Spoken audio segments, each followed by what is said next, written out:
productivity, winning strategies, and aligning employer-employee goals. If this sounds like something your business could use more of, then you've come to the right place. The Business Mechanic Show with your host, Vaughn Sigmund. Let Vaughn show you how to develop, improve, and jumpstart your business. So now, please welcome the host of The Business Mechanic, Vaughn Sigmund. In today's program, we're going to talk about the 11 big no-nos. These no-nos are designed for any leadership position. It's the ones that I've seen create failures, letdowns, lack of performance, people sometimes even losing their jobs. But certainly, if you can avoid these 11 big ones, you're going to be a much more effective leader, especially in the game of sales. So without further ado, let's get into it. Big no number one is avoid at all cost our friend hypocrisy. This is a big one. You must role model the expected behavior. Leading by example is crucial. And to build strong sales teams, you must do this every day, all day. Keep that documentary film crew on your mind, knowing that everybody's watching you and judging you, and you're going to lead them to whichever direction you want them to. You want to give them the great direction. Like holding your team to standards or expectations that you don't follow yourself, that's going to be perceived as very inauthentic. And it will lead to your employees' lack of respect or engagement. So, yeah, Vaughn, that makes all the sense in the world. Of course I do. But hold on, do you? Sometimes we get caught up in our own minds that we're doing the right thing, justifications. We forget to go look in the mirror. I want you to really ask yourself, am I really leading by the example I want to? Am I really setting the right role model that I want my folks to follow? Because it is so detrimental. It leads to a lack of motivation, certainly engagement. And sometimes it even creates resentment from your team when you're not holding yourself to the same level of standards that you're holding them to. Do as I say, not as I do. It's important to remember that a sales team is only as strong as you, the leader. And the leader needs to be very genuine. Sales managers should always lead by example for optimal team performance. Your team members, your sales team, your employee teams are your greatest asset, but only if you treat them that way, only if you keep them engaged and motivated, which is what all this is about. Leading by example so that you're willing to do what your team asks and invest your time to help everyone reach their goal. You're asking them to do things. If they ask you to do things, you need to lead by example. You need to follow through with it. That's one that sometimes people get a lot tripped up on. But by this give and take, this giving and receiving, this creates this great rapport and gives you a better understanding of what your team deals with on a daily basis and what their needs are. This two-way communication. That's a great way to watermark yourself. How much are you telling versus receiving? Should be about 60-40, but you got to make sure that you're receiving almost as much as you're putting out there in the way of communication demands and expectations. Because your failure to lead by example has this cascading effect that can positively impact your team in many ways. Effective sales teams require a leader who embodies the same values and implements the actionable steps towards achieving the goal that's been set. And we want you to model that behavior. So you're encouraging them to do the same. We're encouraging you to collaborate, have an open door policy that is actually open, other than physically open, that it's open and people can come in and talk to you, ask you questions, think through situations, ask for your help, maybe even complain. And yes, you want them complaining to you. You want to know what their frustrations are so you can do something about it. And just remember, hypocrisy breaks down trust and severely limits the potential for your sales team or your employees' growth. It limits their success. Whereas if you're really good at leading by example, you're walking the talk, that creates a high level of loyalty and very long-term success. So it's essential for sales managers to understand the perils of hypocrisy. 11 big no-nos. Number 2, overpromising and under-delivering.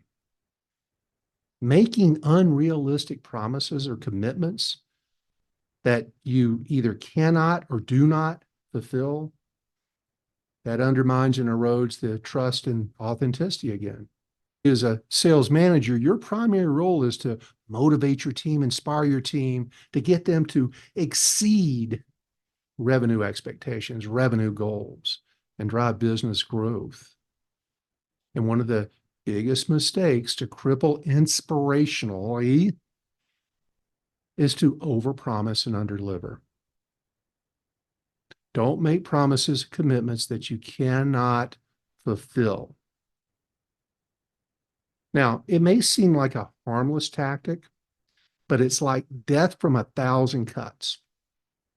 There's no promise, there's no commitment too small for someone to notice, latch on to, create this mindset, this perception so that they're looking for it now. That's called confirmation bias. As soon as you fail to follow through with something you said you're going to do, they're going to cut the trust that they have in you by a little bit, but it keeps getting bigger and bigger over time.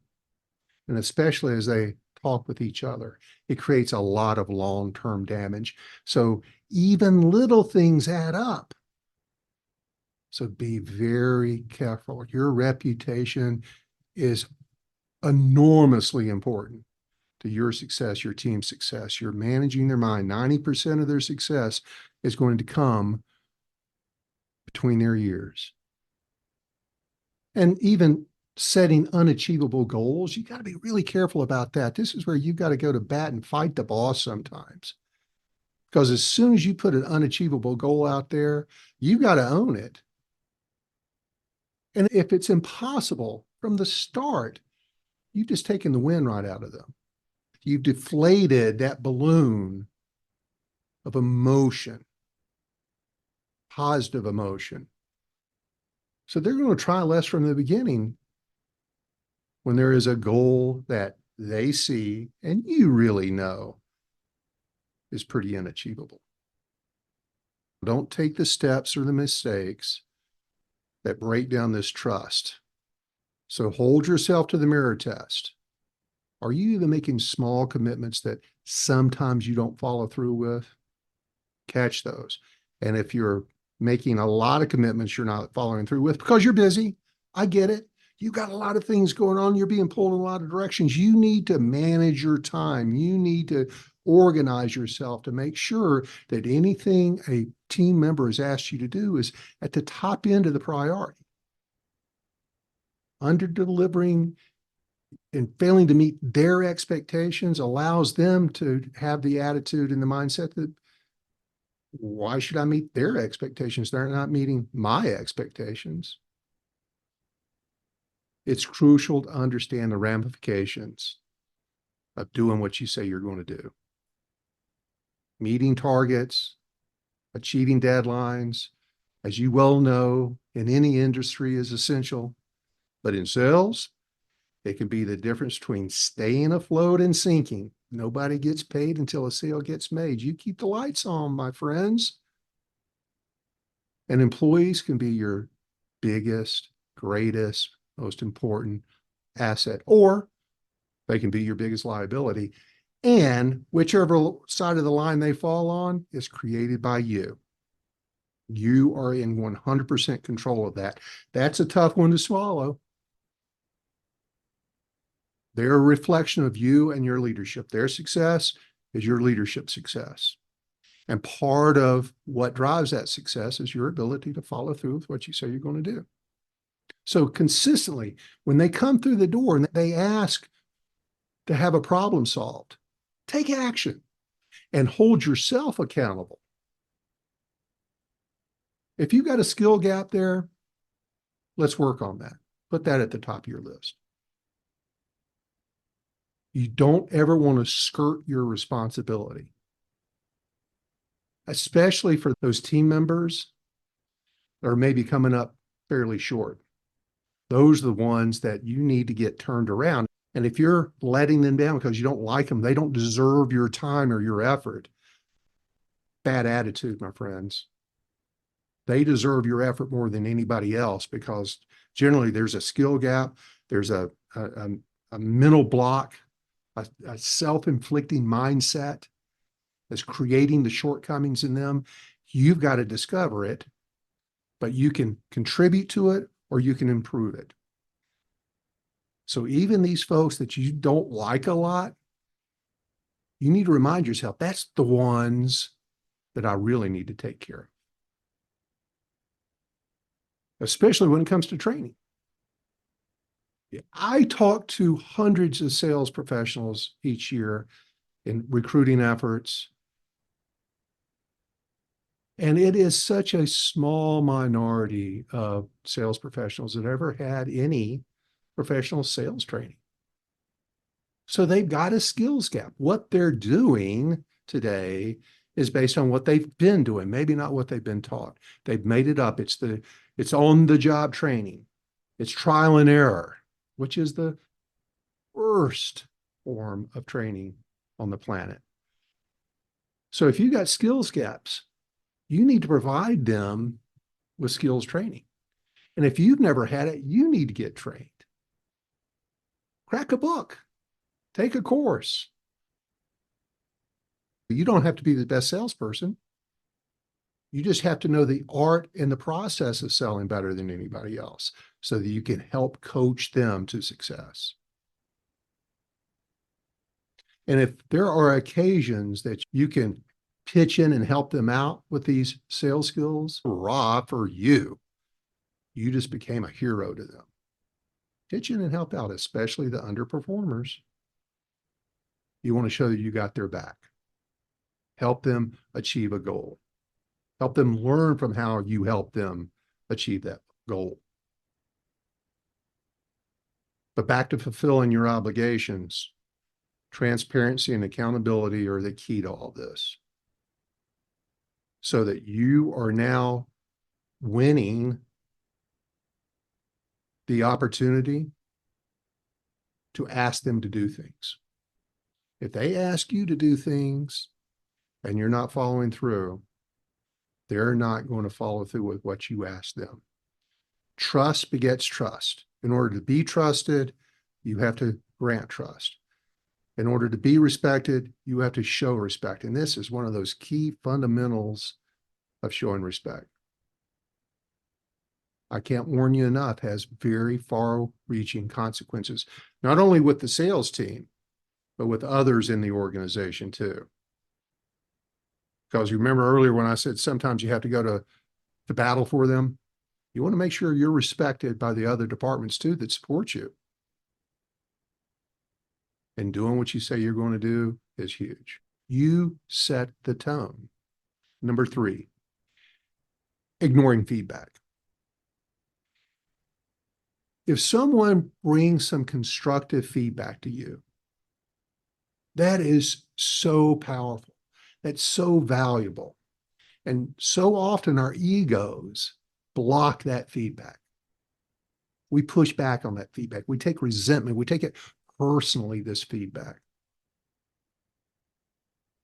And how do you do that? You pretend to listen, but you don't take any action on it. And that just shows that you're insincere. So authenticity again comes into the equation. Some managers tend to disregard constructive feedback, pretending to listen without taking action, that is very detrimental to your authenticity. Conversely, when you sincerely listen, you paraphrase it back to them, you appreciate and then take action on what they brought you. It took a lot of guts for them to come to you. Treat that as the valuable asset that it is. Because if you ignore that feedback, it not only affects the person offering it, you'll never get any again. But believe me, they're going to talk to the rest of the team, and it's going to affect the entire team's quality of work and loyalty to you, thus the company. So don't dismiss feedback. Take it for the asset, the valuable piece of information it is. You need to subordinate your ego, because your ego is going to be the first thing to fire off and defend itself. It's natural human nature. Catch it, bring it back, turn to listening, because you do not want to create a culture of mistrust. That just destroys team morale. So listening skills is something every great sales professional has. You were once a great sales professional. You know how to listen. It's now listening in a different realm. You must listen now in a way that's constructively helping you, which will help them. You want to address this feedback as showing appreciation, never defend it. Yeah, but avoid that at all costs. Because this creates, again, employee engagement. If you're asking them to improve and you're giving them constructive feedback, but you block it coming your way, are you leading by example? Of course not. But if you listen, you implement the feedback, you go ask the employees for, how am I doing? That's transparency. That's being vulnerable. That's being human. That's being real. You're not showing weakness. You want them to do the same for you, right? You want them to go practice the feedback, the constructive feedback that you've given them. You need to do the same. Number 4, playing favorites. Again, human nature. We have our favorites, and showing favoritism by consistently providing benefits or opportunities or recognition to select team members that you like more than others, that really damages your authenticity, and it creates this horrible perception of bias. As a leader, it's super important to foster a strong team dynamic where every team member feels valued, listened to, supported, recognized. And that has to be a very conscious effort on your part, because naturally you won't do it. Again, you've got your own confirmation bias.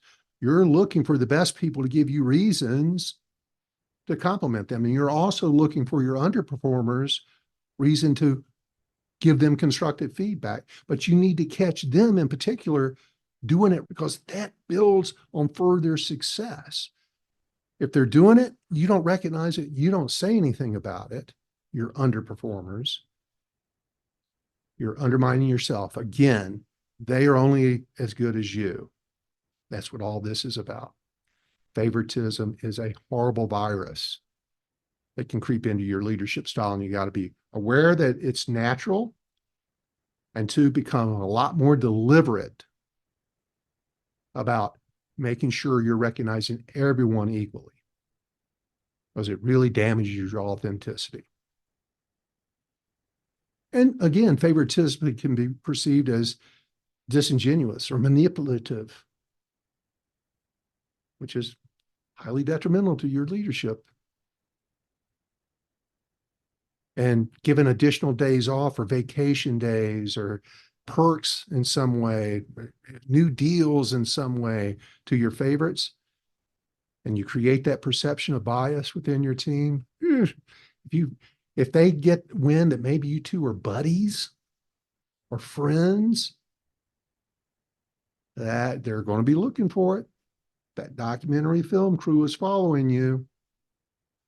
And they're absolutely going to now, with their confirmation bias, be looking for, why am I not getting that same opportunity? Why I do that? Why isn't he recognizing me? Why isn't she recognizing me for that? And that is the virus that spreads through your team morale.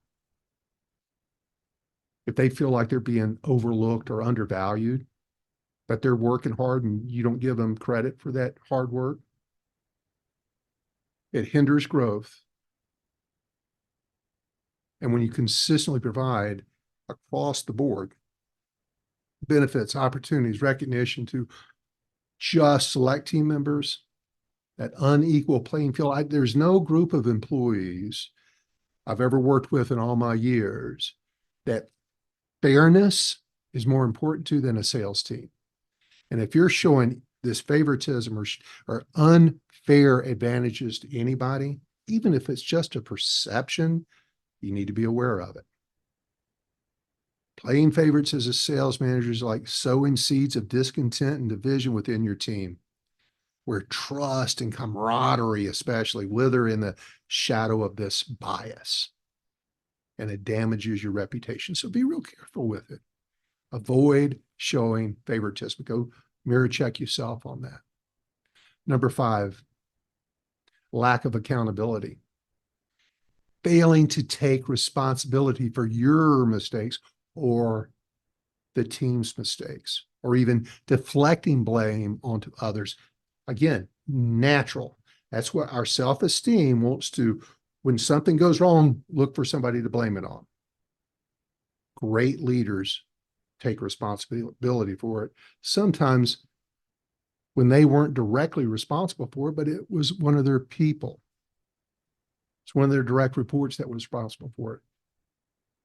And truly, you are responsible. Authentic leaders acknowledge the errors, certainly that they make, and work to rectify them, but they take responsibility for the errors their team members make. They don't make excuses.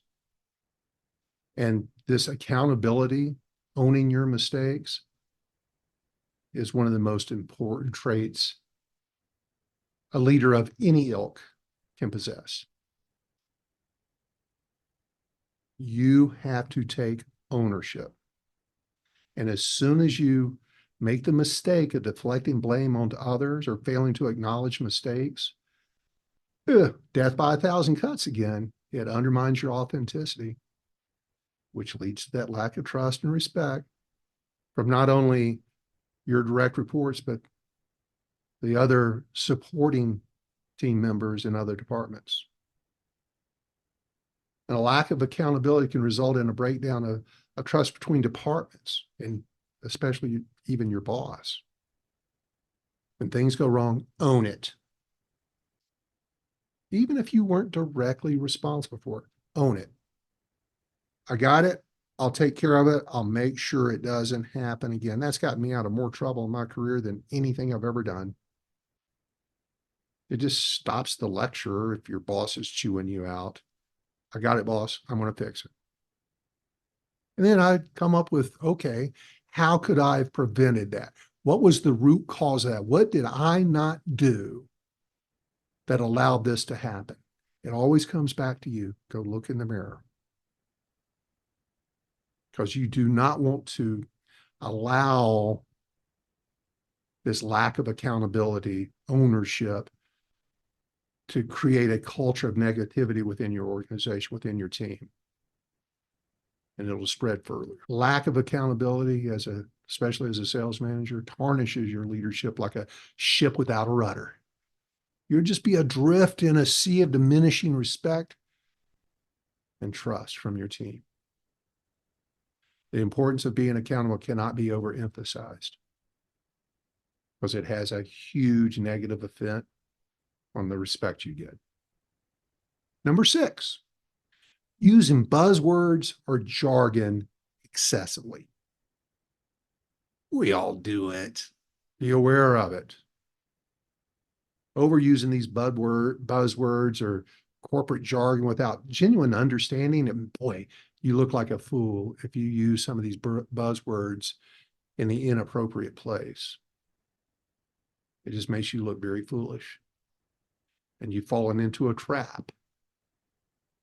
Remember that documentary film crew? They're following you all day.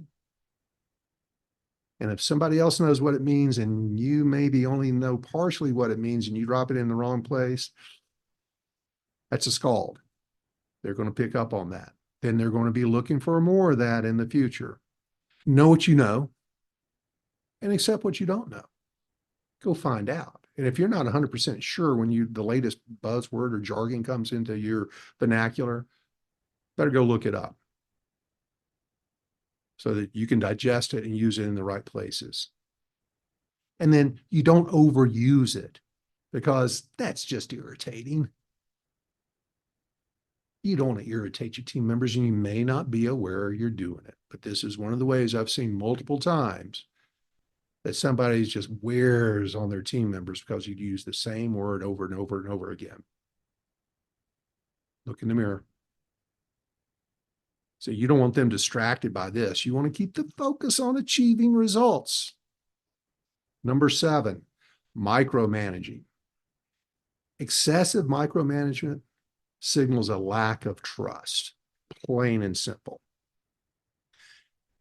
CRMs, one of the greatest tools ever invented in sales and one of the worst tools ever invented for sales management. I see CRMs, KPIs so abused. They're used instead of a guideline of data for us to analyze and understand what behaviors are driving that into a aluminum bat to beat people over the head with.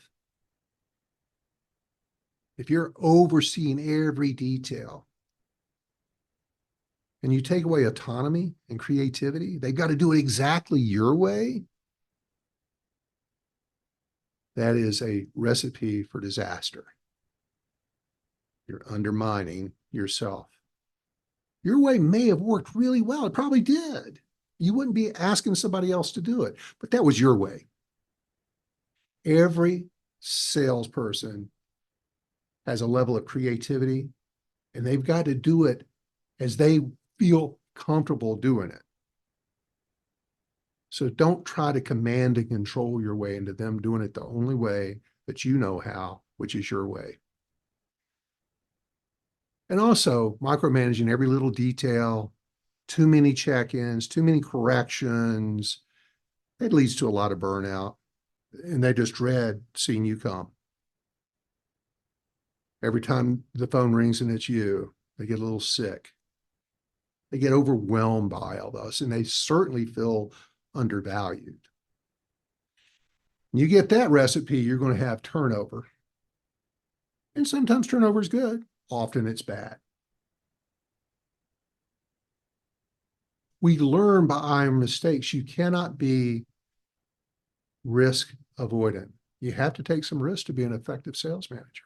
You have to sometimes let them learn their own lessons, as long as it's not going to shut down the company. But you want to show you trust their judgment. And there's no better lesson if they're about to make a mistake than them to learn it from their own mistake. You're still responsible for it, but let's talk about how we don't make that again. Mistakes are great. If we take them, dissect them, learn from them. Okay, this went wrong. Why did it go wrong? What am I going to do to prevent it in the future? You have an open discussion, two-way discussion, because very often when a mistake happens, this micromanagement kicks in. The sales manager wants to make sure they control this in the future. So they don't have a two-way conversation. They have a one-way conversation. And that's not going to solve the problem because they're going to tune you out. They're going to have all their excuses going through their mind that is just pushing whatever you're saying to them back. So it's a wasted conversation, which leads to frustration on your part, more micromanagement. I would be real careful with that. Just avoid it at all costs. And be very approachable. That's the other key to all this. You need to be out there managing by walking around, being approachable. When somebody comes in the office, put a smile on your face, welcome them in. And take time to listen, truly listen. And if you can't do it right now, tell them, hey, listen, I really want to hear you, but I got to finish this up. Can I come get you in 15 minutes? So it's not a no, it's a not right now. Because if they've got something burning, it's a priority. That's their priority. It may not be your priority, but it's their priority. And remember, you're managing their inspiration, you're managing their motivation. And if you just blow it off, their opinions of you are going to reduce. And your opinion isn't the only opinion. You need to make sure, too, as you're talking about issues, that you hold your opinions loosely. I can't tell you how many times I was convinced I had the answer as to why something was going wrong. And I listened and I talked and I collaborated and I found out I was pretty far from the truth. But had I followed my instinct, I would have looked like a fool. So don't be a micromanager. Don't be the only person with an opinion or a thought or a way to do things. Collaborate with your team. Be open to their opinions. The more you listen to them, the more they'll listen to you. It's a two-way street. Number 8, ignoring employee well-being. Working harder is sometimes required, but working smarter is always the way to go. And if they're just doing more of the same thing that's not working, not good. You look foolish. And you're creating that stress, that frustration that's only going to erode their ability to be motivated and in the game the next day. In fact, I saw a study recently from the American Psychological Association where work-related stress costs the U.S. economy about $500 billion a year in reduced productivity and about $300 billion in absenteeism and turnover. It's a big number. It's this insidious villain that comes into our lives. We may be creating it because we're putting more and more pressure on people. Work harder, do the same thing, do more of it, even if it's not working. If you're in team, your employees, your sales team are overworked and stressed out, you're going to get burnout. You're going to get a lack of inspiration. It's just going to happen. You're going to, when you start getting more and more absenteeism, consider, am I putting too much pressure on my team? If I'm constantly replacing the same seats, my sales team isn't staying 2 or 3 years apiece with me, you're probably creating that turnover through this negative impact that comes from putting too much pressure and stress, burnout on them. You need to be loyal to them. You need to give them a break. And if what they're doing isn't working, figure out a way to help them work smarter, not harder. Problem solve with them, critical thinking skills. It's essential. Number 9. So many of you, not the majority of you, were promoted from sales into sales management. And you weren't the worst salesperson that got promoted. No, you were probably one of the best, if not the best salesperson who got promoted. I was the best. You just need to do what I did, and you'll be the best too. BS. Don't be that person. Acting like you have all the answers and not seeking input or admitting that you don't know something, yeah, it's going to come across as inauthentic again. That's your ego speaking. You need to pull that ego back. A subordinate ego is very important to your success as a leader. Listen, ask questions. Seek other ways. Ask for their opinions. Don't fall into that trap of pretending you know everything. You've got all the solutions and you just barking the direction to everybody. Go fix it. That erodes your respect. Don't set yourself up for that failure. Scaling businesses need to ensure that you have the right resources. Continually learn. We want you to learn everything you can. whether it's skills, more information on your industry, but especially when it comes to leadership. That's why you're going through this program. So be careful about being the smartest person in the room. You may be the smartest person in the room, but you're not smarter than the room, the collective knowledge of that room. And you're only a contributor to that knowledge, not the sole owner of that knowledge. Keep that in mind.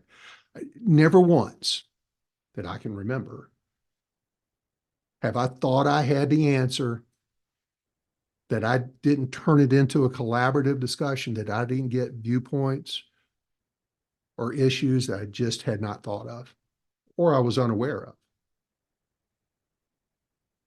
So don't put yourself under that enormous pressure of being the smartest person. You may be, but the room is way smarter than you. You need to create a pool of collective knowledge. Leaders go last in their opinions. You ask questions, you get others' opinions first, and then you can add in where you feel like maybe some of the information is missing.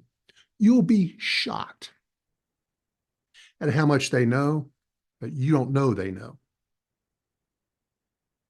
You'll never know until you ask a lot of questions and go last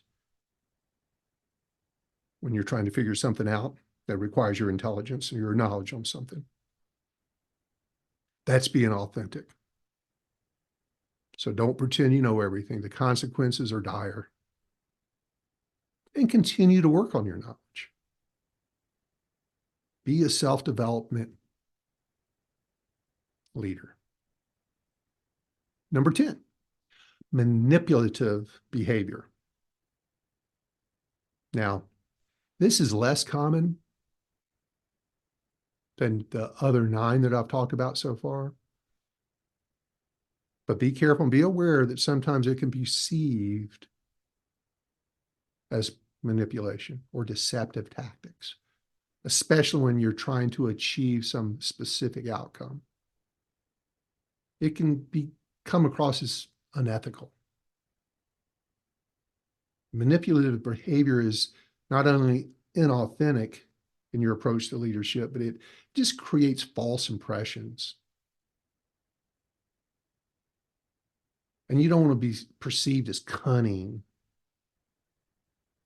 artful, to try to manipulate people to get their goals or to make a sale. Super essential to be authentic. Be genuine, be transparent, be honest. Last but not least, number 11, failure to acknowledge team contributions. What does that mean? Not giving credit to your team for their achievements. They get all the recognition, you get all the blame. Sorry, that's what comes with being a leader. So make sure you never personally take credit for the team's success or even a person's success. Be humble.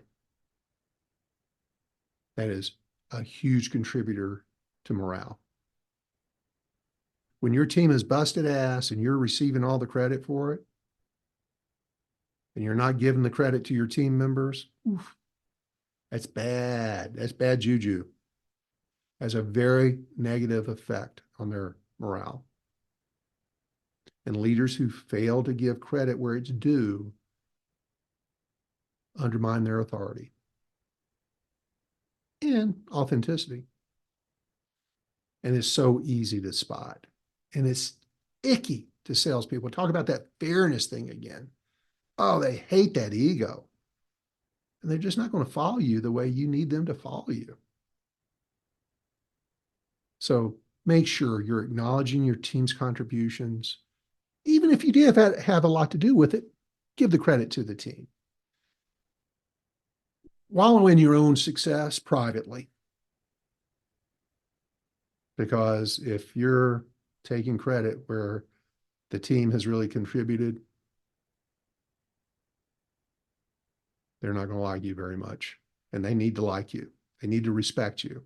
They don't have to be your best friend, but that gives them that inspiration to fight more for you. They see you doing that. They appreciate that. They get all the credit. You take all the blame.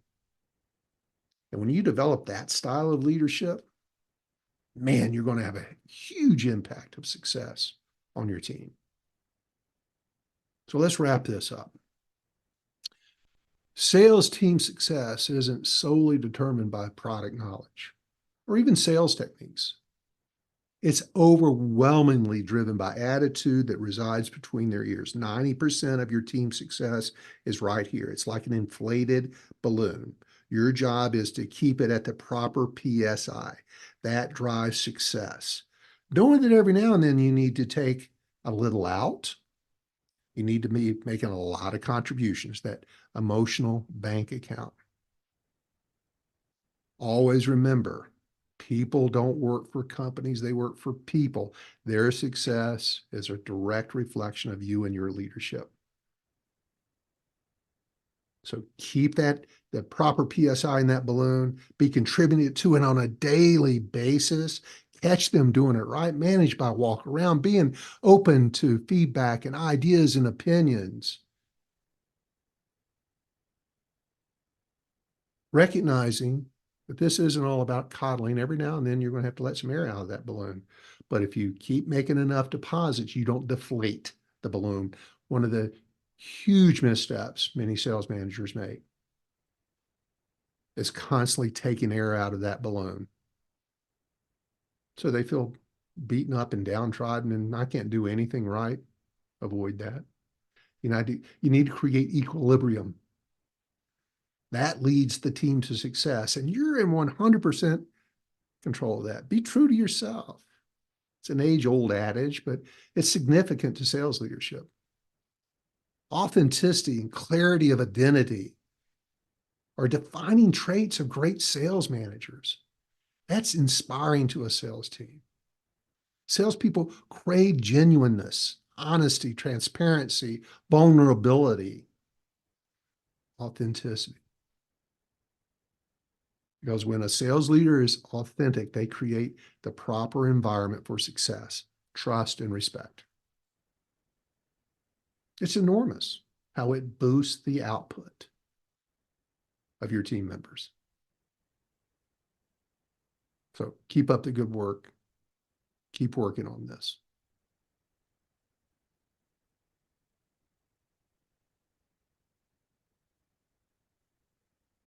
Well, that's a wrap on another episode of the Business Mechanic Show. If today's content resonates with you, then you're going to love what we have to offer. From performance coaching designed to enhance your potential, to executive coaching that guides leaders to steer their ships towards greater success. Are you in sales management or looking to fortify your leadership acumen? Dive into our sales management training and coaching. Not only will it sharpen your strategies, but it will also provide you an ROI that's undeniable. Remember, the best investment you can make is in yourself and your team. And the best part, prices start at just $47 per month, making top-tier coaching and training accessible for everyone. Your growth, both personally and professionally, can have a ripple effect, the one I call the transformational triangle of change. Thanks once again for tuning in. And remember, every business needs a tune-up every now and then. Let the Business Mechanic Show be your guide. Check out our website, rdltraining.com, to discover more details on our programs and coaches. We have a link in the show notes to guide you there. Until next time, we're out of here.